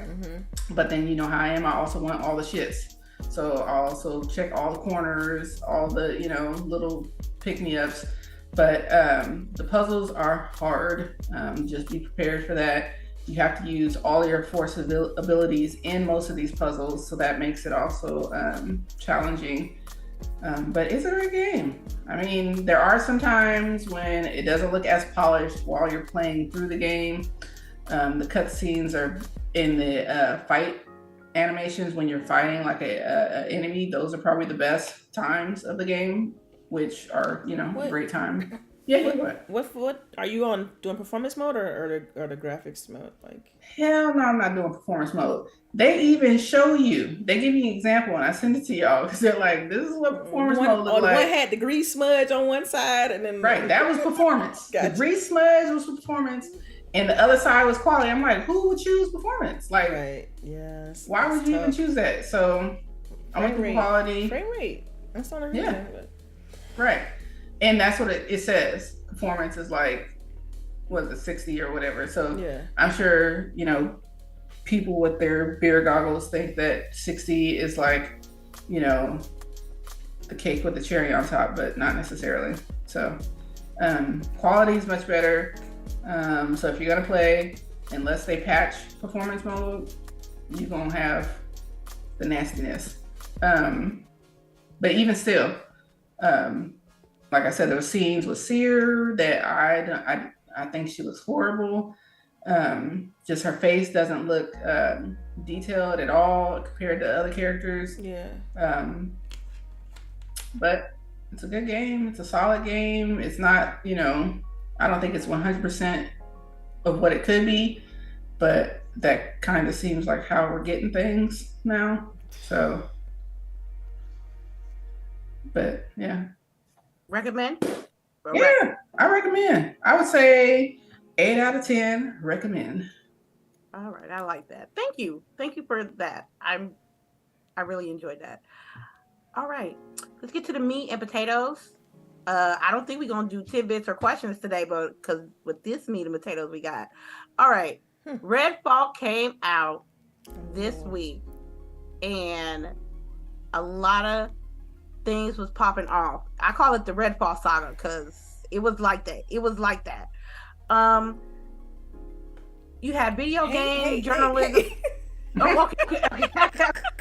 Video game journalism versus the fan and the consumers. Okay. You had video game journalists, people saying some really, heavy stuff. You had people just spewing out negativity. And based on what I saw this past week, it was more negative reviews than positive reviews. Metacritic, if y'all want to look it up, it's not good. To the point that Phil Spencer had to do an interview to respectfully hold his L, to be honest. So I personally did not want to take the opinion of someone that I don't know, that I don't know, 2, who doesn't even own the console, or 3, who's not even in the space. So my questions for you ladies is, have you played it? How you guys feel? Who you think is to blame for what happened this week? And I would like to start with LBOOGIE. What was your experience with Redfall? How you feel about it? Stuff like that. Jesus. It was a lot. I don't know. I feel like when it was 30, right? When they announced the 30, it was like all downhill because like there's this perception right now in the gaming space that it has to be 60 for it to be a good game. I've talked about this before. I played Gotham Knights. I had a great experience, finished the game. It wasn't 60 frames per second, but it was still a solid game. I don't know. And I feel like if you play a game and you enjoy the game, fuck what anybody else says. Like, why does it matter that so-and-so doesn't like the game? That doesn't mean that you won't like the game. The game definitely has bugs. I don't think that it should have come out necessarily in the state that it was in. Business-wise, I don't think that they have much of a choice. Once they, put in these dates for shareholders and things like that. But I think that Xbox, while they should have known already, now has 100% certainty that you cannot let these studios just do their own thing. The hands-off approach is not going to work, or you're going to keep having these type of things happen. I know I'm going to bring up a topic that not everybody is, it's another controversial topic, but Scalebound was another one. The reason why we don't have Scalebound is because it was very hands-off. They were doing their own thing, and then you look up and it's not where they say it was at all. So I don't know, hopefully it gets better. I think it's putting immense pressure on Starfield, which I hate, because now it's like it'll be looked at with a fine-tooth comb, even more so. So I don't know, that's my opinion. I don't want to get into specifics people said, because people are getting ridiculous. Like, do not message people at Xbox, where are the games? Do not message people on Xbox, threats and, self-harm shit. Like, you guys go outside. All right. Des, I'm sorry. Des, you have not played the game, so I would. No. Am I correct? Okay. I would love to hear your perspective from someone who hasn't even touched the game. Are you interested of purchasing the game? Are you worried about what people are saying on the internet? Of how you feel? I never listen to what people say on the internet about video games.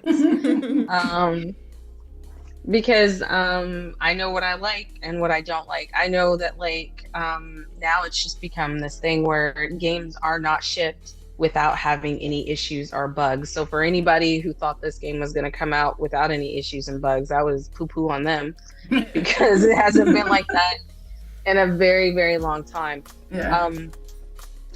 I agree. I think this is going to put some pressure on Star, but I feel like a lot of the pressure is going to be on Xbox just in general. Mm-hmm. Like y'all need to just but that pressure, do better. To be honest, that pressure's never left. Like they've always had. Yeah, no, it's never. But left. I feel like it's gotten worse for sure. Right, exactly. Yeah, sorry. Definitely.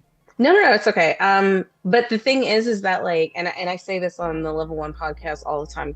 Conversations come up. Microsoft does not care. Wow.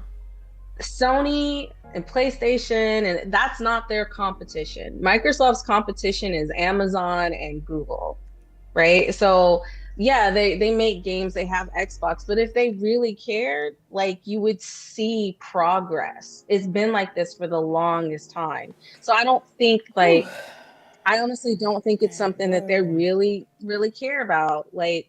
Because they know people are still going to buy it. Everybody who's super into Xbox is still going to buy Xbox games and then complain about it. As long as they have your money, right? They don't care. They don't care. It's the same with Pokemon. I know a lot of people love Pokemon, but each year that they release a new Pokemon, it's been jank. There have been issues, but because people love Pokemon, they keep buying Pokemon. Yeah. It's the same with Xbox. If you have an Xbox, you're going to buy it. Yeah. You're going to buy the games and they know you're going to buy the games. So if you know people are willing to buy things if you know people are willing to pick the lowest hanging fruit, then you don't have to put money into giving them anything that's really great. And the whole hands-off approach is literally we don't care. And the idea of we're going to let games speak for themselves, we don't care. Because if we really cared about this product, then we would make sure we gave you a better product because we have the money to give you a better product. And at the end of the day, that's really what it is for me. And I feel like I can see why people feel the way you feel, and I don't feel that way, but I definitely can see why people would agree with you because of what you're getting, right? Of what you've been seeing. And I know that a lot of us who Go ahead. You know me personally. How to say this? I disagree in the fact that that they don't care. I just know that for a fact that they do care. Because I feel like if they didn't care, why make acquisitions? Why try to improve quality, and why even delay a game in the first place? If they didn't care, they would have. I don't think that's Microsoft not caring. I think that's Xbox caring, which are two different entities. Because Microsoft is the one who owns Xbox. Microsoft's real money doesn't come from Xbox. So that's why I say they don't care. But I do believe the people who are with the Xbox company and working on Xbox, yeah, they absolutely care. That's their job. Okay, but Microsoft as a whole, I just spoiler alert. I work for Microsoft, so I know for a fact that they care about Xbox because they're bringing in $1 billion revenue. So why wouldn't they care about that money that's coming in? They care. That's why they invest a lot into Game Pass and whatnot. So how come the games aren't coming out? I'm sorry, I'm just curious. If they care, then how come? Because they have the money to do it. In general, game development takes time, anywhere from 5 to 7 years. Is typically the timeline it takes for a game to go from concept to public release. If you think about when Phil Spencer became head of Xbox, he became head of Xbox in 2017, right? I think it's 2017 is when he became the head of Xbox. Right? I want to say earlier than that. 2015.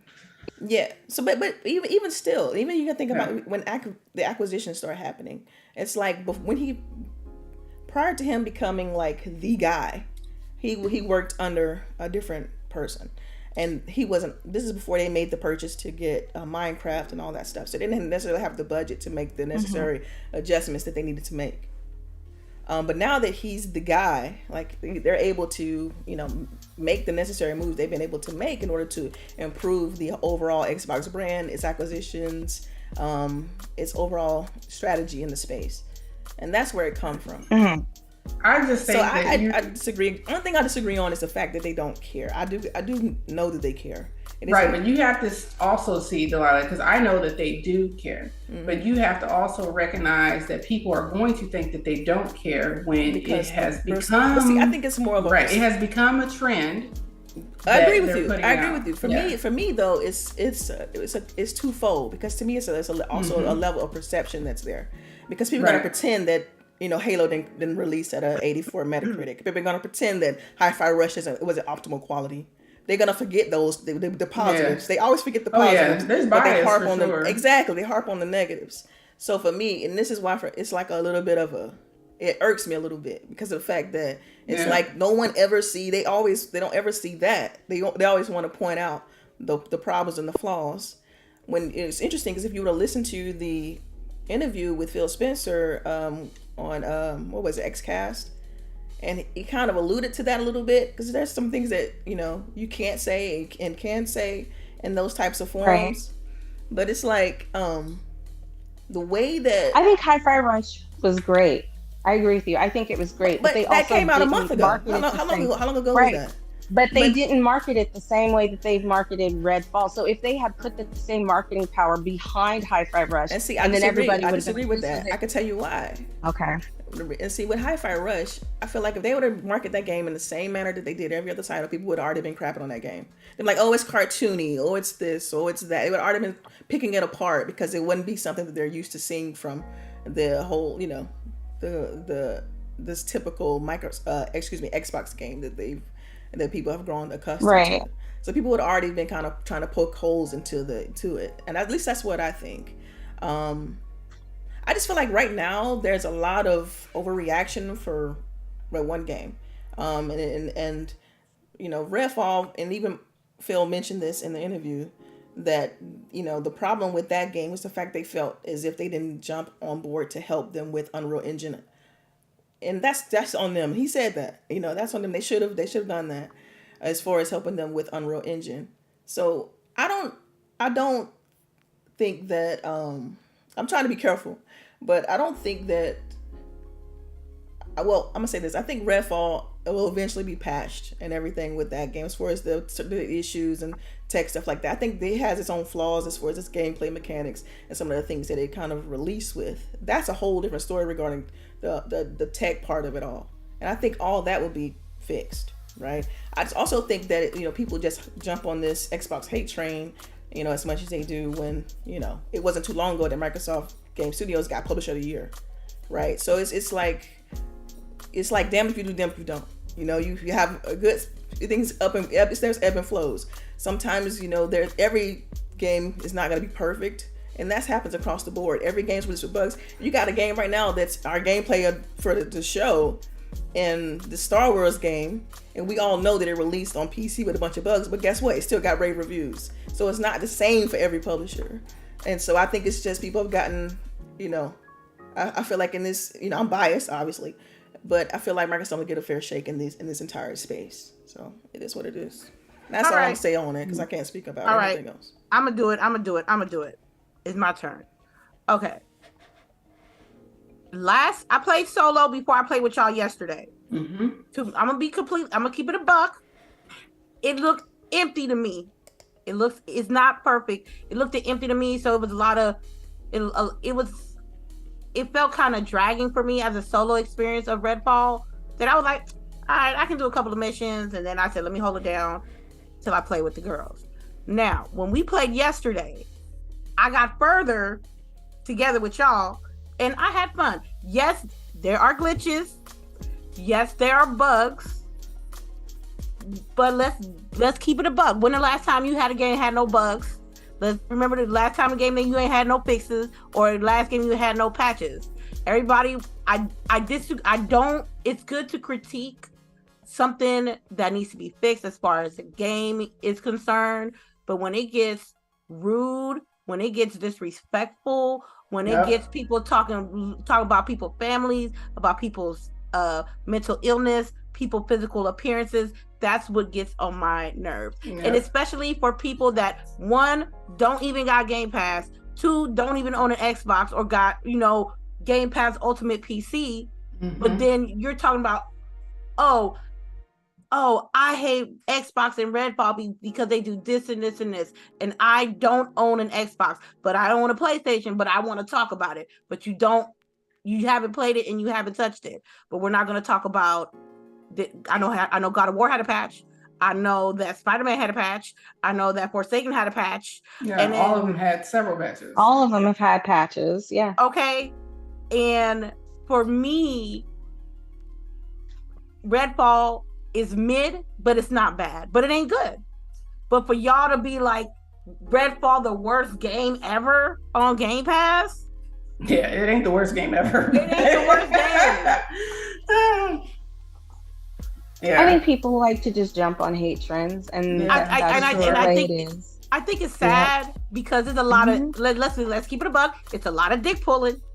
It's a lot of dick pulling, and it's like I've heard that. Okay, I thought it was measuring. Dick riding, dick pulling, whatever. It is for sure. It really is because and people jump, like you said, people jump on the bandwagon. People jump. If you got people with tens and thousands and hundreds of thousands, even millions, saying that this game is the worst game ever, everybody's going to come out the woodwork and jump on what he or she says.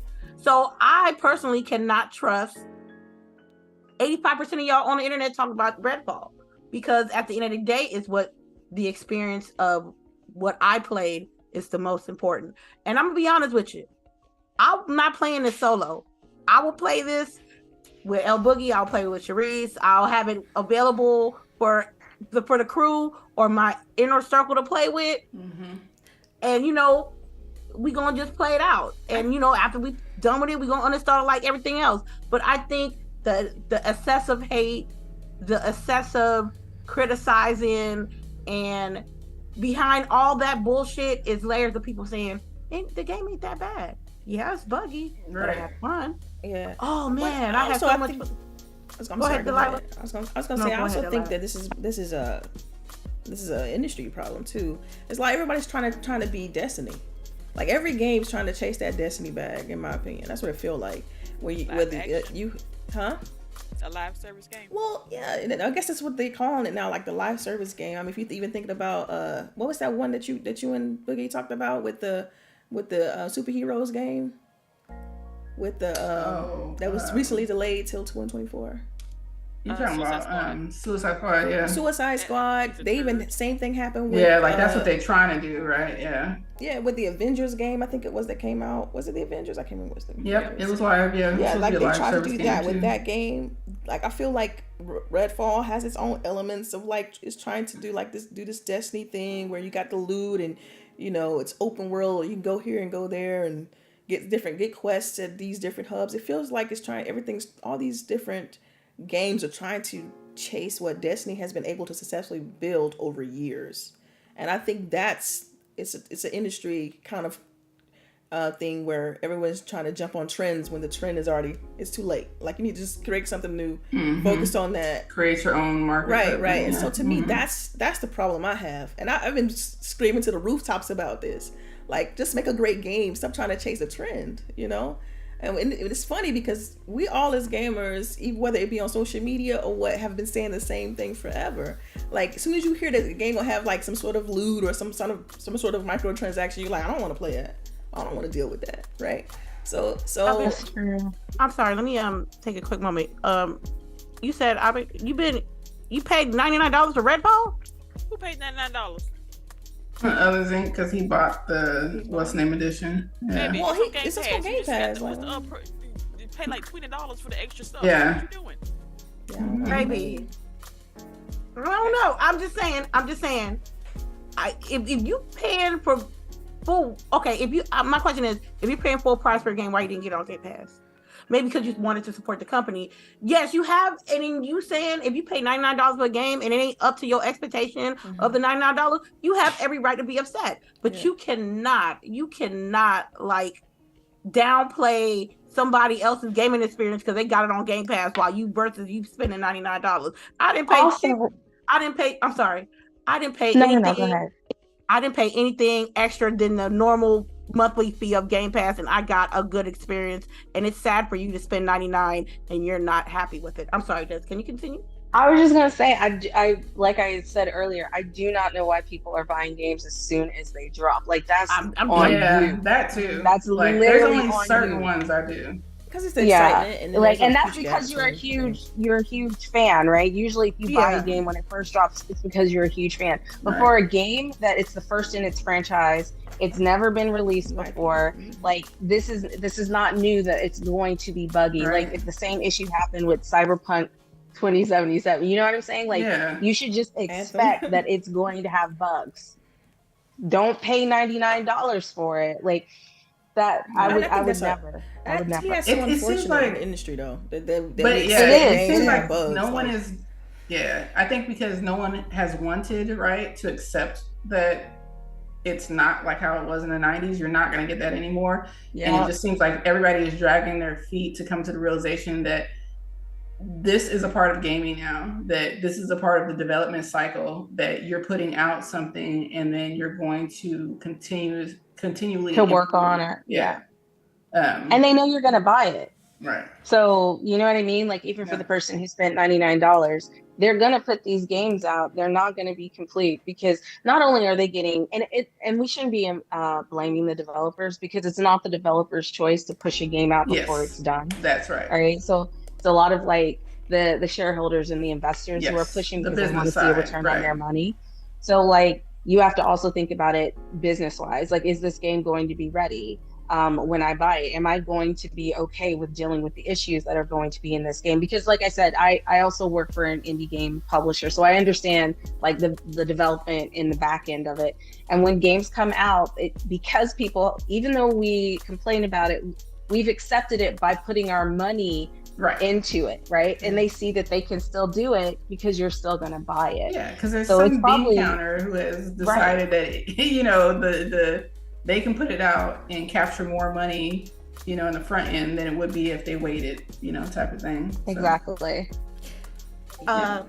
CHAREECE, you've been really quiet about this subject. I really would love to hear what you got to say. CHAREECE always absorbed and she, go ahead.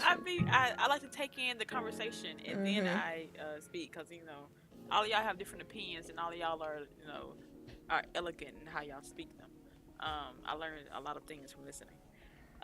But in all this Redfall discourse, I think people just mainly forget how the games in the long run are supposed to be fun. Like, is the game not fun? I had fun with y'all dumbasses last night. Like with Lady trying to figure out how to do her little bird thingy, I got my little second power to do the little teleporting here and there. Like the playing with the powers, I can see that being when we get them all leveled up and like just got waves and waves of monsters. Like that's gonna be epic right there. I'm playing on PC, not this on Xbox. I'm playing on PC. And I did get kicked last night, which I thought was hilarious because I always get kicked out of games but I don't know if that's the game or if that's my internet. Probably internet. That's like a common denominator to me. Like I always because it's always me. It is always me getting kicked out of games. I played it solo. I played put 2 hours into it solo because again I didn't want to go too far because I knew we was gonna play together. And I didn't have any questions. Any issues. Except last night when we was playing together and we started sliding across the floor. T-posing. But again, y'all was gliding in that firehouse so sweet. I missed that clip, but y'all was like this. Yeah, we was going. It was bad. Again, like somebody said, I think it was Des, but I'm so used to at this point in time, I'm expecting bugs in my game. That's so sad. But it shouldn't be that. But it shouldn't be that way. Again, I play these Bethesda games. I play Skyrim and all that. Them games come with bugs. I have not known them games not to have them. It's just is it a game breaking one or is it one that you can work around? Which is again, we understand that that's not how it's supposed to be, but that's how it is, and that's how it's going to be for the I mean, do you foreseeable think future. we're stuck with this now though? Like, I mean, we've had that happen Yes. for a long time. Yes, these games are so large and they're so intricate Yes. pieces that Ugh, you exactly. cannot do it without a bug. Like so you have to the question is, what is your level of acceptance of bugs? Like, hey, that person is stuck in a wall, and if I come back out and come back in, he'll be out. That's totally fine. Cause that's what we did last night to get from stop sliding. I went back outside the firehouse, came back in, it was all good. That's totally fine. Oh, is it a game breaking bug where I cannot save my process, my save? Oh, like Cyberpunk. Like I literally could not level up anymore, and I had to restart my whole entire game. That's Far good. Cry 4. So what is your level of discomfort when it comes to bugs and glitches? Put it like that. Some we can handle, some we cannot, and maybe we need to add that into our grading scale when we start grading these games, because it's here. They're here to stay. Yes. Especially with people running different types of rigs. Like all of us have different types of computers with different components, and yet this game is supposed to match all of them. That ain't All gonna of them. happen. And like you're gonna have some sort of misstep. I don't know. You're never gonna have enough testers to find all the bugs in the games, and so like a lot of the bugs that happen, and then you literally have people who play games to try to break them and try to find bugs. You'll never be able to get all. It doesn't matter how much testing you do. The biggest test is releasing your game to the public, and that's basically what that is, you know. And the fact is like, just to circle back on what she was saying, like it's always trying to get bigger and better the next time. How can we push the game to the next level? And like it's gonna break. You're gonna have bugs. Like you're testing it out to see how good you can get. Like if you don't want bugs in games, that means you don't want to see the improvement. Yeah. So if you want a steady game with steady frames, with just constant, you want it to constant, no ups, no downs, you just want constant whatever, then you have to have a set of standards that they can play on. Yes, you might be able to reach that on console, but you're not gonna get that on PC. All of us have different graphics cards, different motherboards, different whatever, right? And between the high requirements and those minimum, that stuff be floating all over the place. There is no way that something ain't gonna break. I don't know. So, for the life of me, I can't understand why. Because we've seen like you know, like you all are mentioning, we've seen this, right? And for the life of me, I don't understand why they didn't, just Microsoft and Xbox in general, like why didn't they take the same approach they did with other titles like Sea of Thieves and Grounded, where they had like a preview? Like to me, that would have.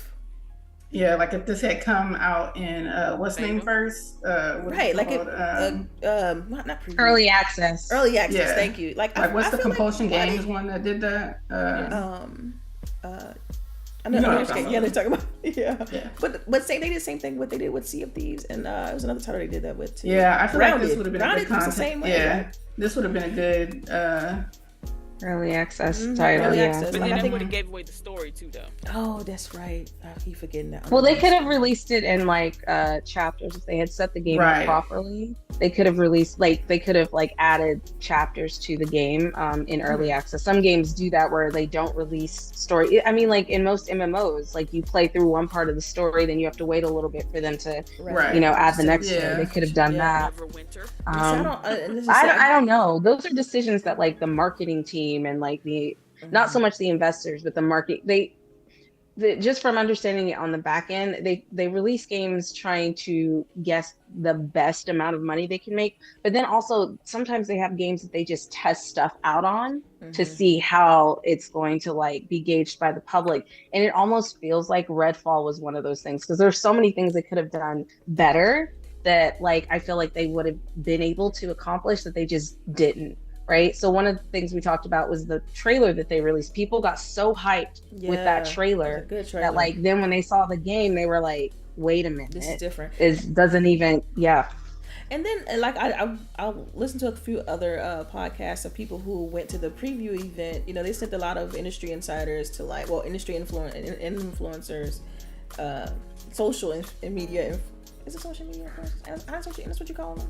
Yeah, social content creators. Thank you. They sent them all out to play. They sent them all out to kind of try the game, play the game or whatever, and they they said, like, people that I've listened to, whether it was on IGN, and some other podcasts that who actually went out and played it, they said that when they played the build that they played, the AI was different. The little bit that they got to play, I think it was like 90 minutes or so, felt very different than the retail game. And I'm like, whoa, wow, like, what happened there? And it's interesting because when they showed the gameplay that they were able to share to the larger masses, it's very similar to the intro that we have in the actual game. So I'm like, look like they just gave them the intro to play, but how is that drastically different than what? So I'm like, maybe controlled environment. Like I don't know. I have a lot of question marks. Didn't they say they played it on PC when they went to? They played it on PC when they went to those events. Yeah, and maybe that's the difference. I don't know. I haven't played it on PC, so.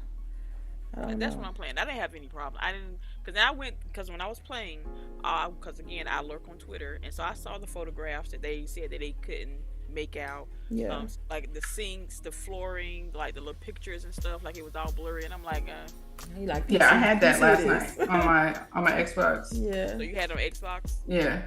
And even like some of the, like, you notice how there's like a main vampire, and then it's kind of like the lower tier vampires that'll be out. A couple of lower tier vampires that we saw yesterday, like, you knew it was a face, but there was no detail. It was so fast. But at the same time, those vampires, they're so fast. It's like, it's a lot. That's why I can't wait to once they do all the necessary patches and stuff, because just as a fan, I like the game. It reminds me of good, like I said, I was telling y'all earlier in the week, it reminds me of a sea scary movie from the 80s. Like, it is kind of creepy. It's pretty very creepy, especially you start going to the like houses and stuff. Sleep. Yeah, like Elvira should show up soon. All right. That's what it is.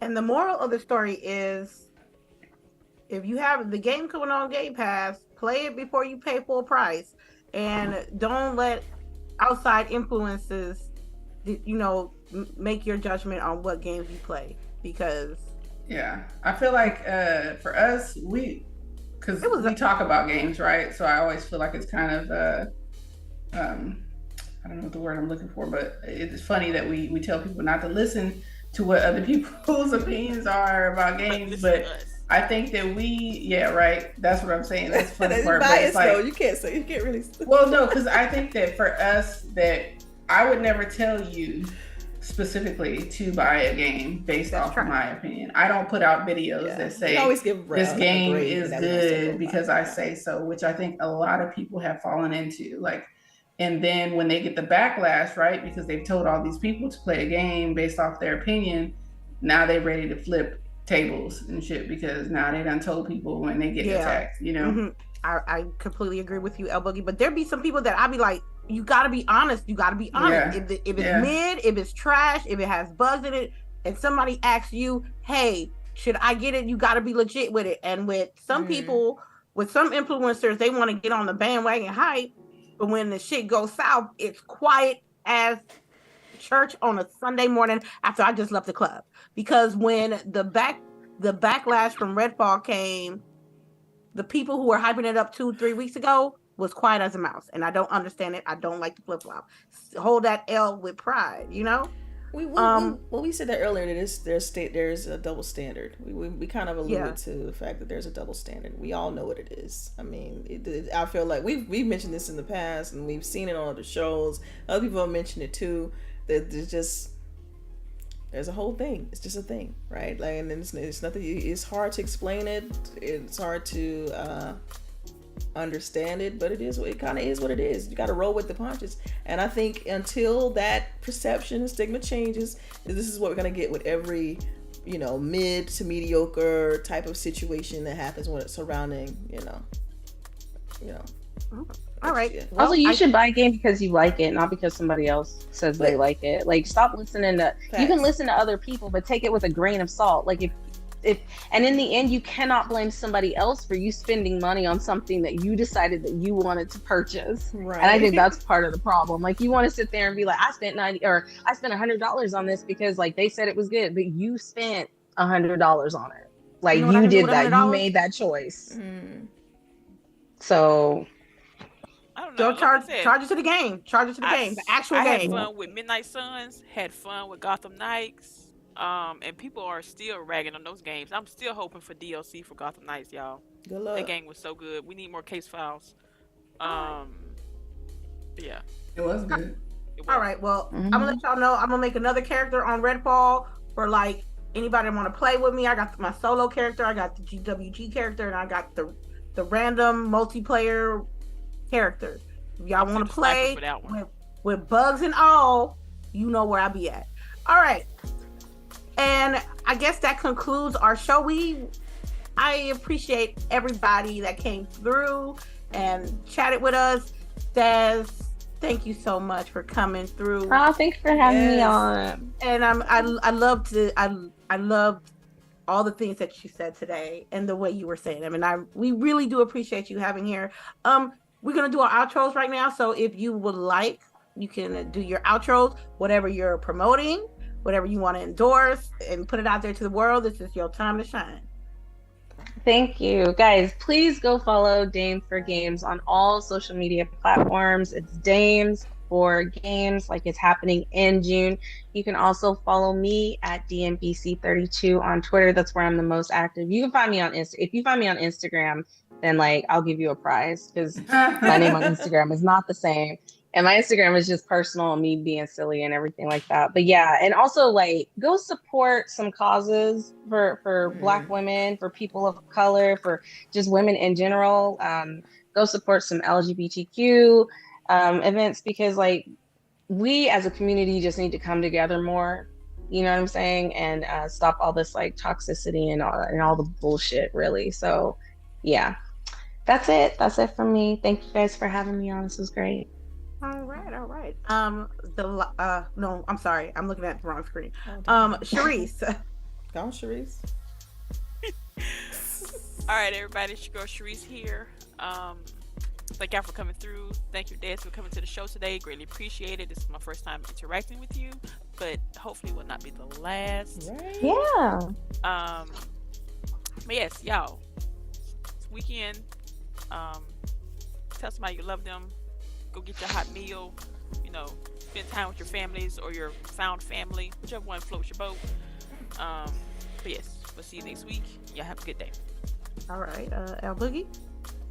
All right, thank you to everybody who came to listen to our shenanigans today. We really appreciate you guys. Des, for sure, appreciate you coming on the show. You gotta come back. We always gotta have somebody come through. Yeah, anytime. Awesome. And make sure you guys go follow Dames for Games. Make sure you guys support. And yeah, that's it for me. Happy Saturday. Have a good one. All right. You know me, Lady Infamous. Thank you for coming. Thank you, Des. Make sure you check out Dames for Games next month. Make sure y'all show I'm in trouble. I guess I'm in trouble, man. Did you skip I don't know what I did. just hit me twice, but it's all good. Go ahead, lady. I'm sorry. Go ahead, lady. I'm sorry. Good. Let me do Delilah, the best one for last. That's why. Oh my God. It's too late. It's all good. I'll get you later. It's all gravy. You know? No. Okay. We gonna stream tomorrow at on my YouTube, either RimWorld Console Edition or Overwatch 2. Y'all tied it up yesterday. I don't know what happened. RimWorld, and I better survive. Naked brutality. That's what y'all gave me. So thank you so much. And last but certainly not least, Delilah, can you please tell the folks where you gonna be at? Well, I say the same thing every week. I'm gonna be right here on GWG on Saturdays. And y'all know you can follow me on Twitter, Delilah_HD. And yeah, Des, thank you for rocking with us. We appreciate you. You know, we loved your insight. All her information is in the description. We've said it like numerous times. Check everything out there. Look forward to, you said June 7th? 7th. Mm-hmm. Yeah, so yeah, look forward to hearing more about the festivities, and we'll catch y'all on the next one. Peace.